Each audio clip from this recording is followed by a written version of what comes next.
Hey everyone, Singapore may become the first country in the world to cane scammers.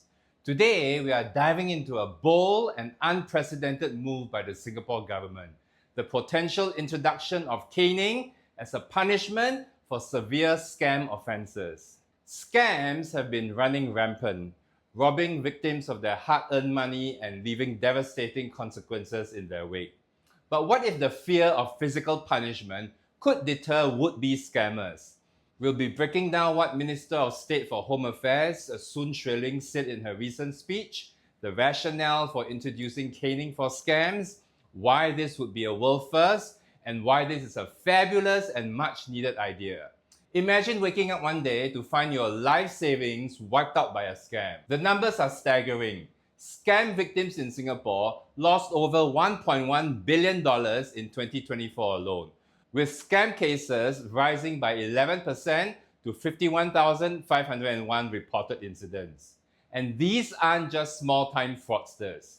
Many scams today are highly sophisticated, orchestrated by criminal syndicates who operate across multiple countries. Traditional punishments such as fines or imprisonment are proving inadequate deterrents. That is why Singapore is now considering a radical new approach, caning scammers, which is essentially whipping. Singapore has long been known for its strict laws and tough punishments, but if caning is introduced for scam-related offences, it will make global legal history. Previously, caning was reserved for violent crimes such as robbery and sexual assault, vandalism as seen in the famous Michael Fay case in 1994, drug trafficking, and illegal immigration in some cases. But no country in the world has ever applied judicial caning to white-collar criminals, let alone scammers.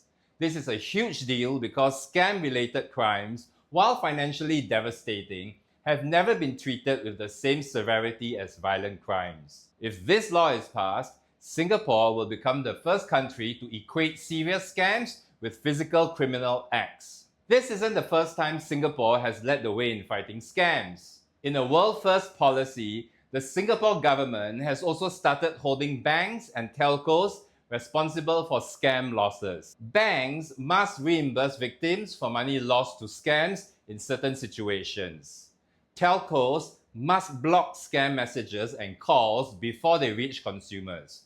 No other country has implemented such strict liability rules on financial institutions and telcos. And now, Singapore may become the first country to physically punish scammers, a strong message that crime does not pay. Minister Sun Xueling recently delivered a hard-hitting speech on the scam epidemic, stating that the government is exploring harsher punishments for scammers.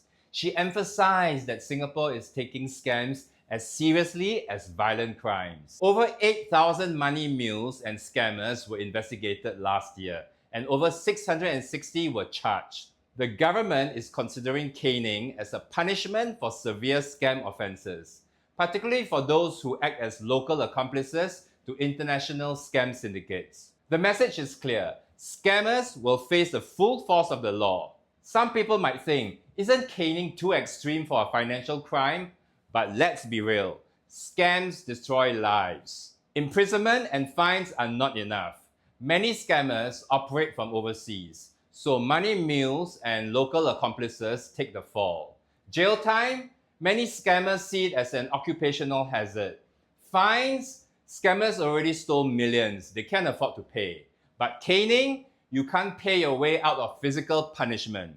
You cannot ignore the psychological and physical impact. It's a pain that will never be forgotten. Caning works as a strong deterrent. Singapore's strict laws have made it one of the safest countries in the world.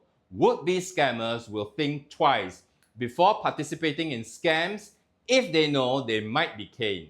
Unlike a fine, caning is a punishment they will feel for weeks, if not months. This also sends a message to the world that Singapore means business. Scammers around the world target Singaporeans because they see them as wealthy and easy prey.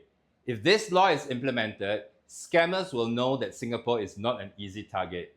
Singapore has always been a step ahead when it comes to tackling crime. If caning is introduced for scam offences, it could set a global precedent. There will always be critics who argue that caning is inhumane. But what's truly inhumane? Losing your life savings overnight? Elderly victims being scammed out of their retirement funds? People killing themselves because of scam-related debts?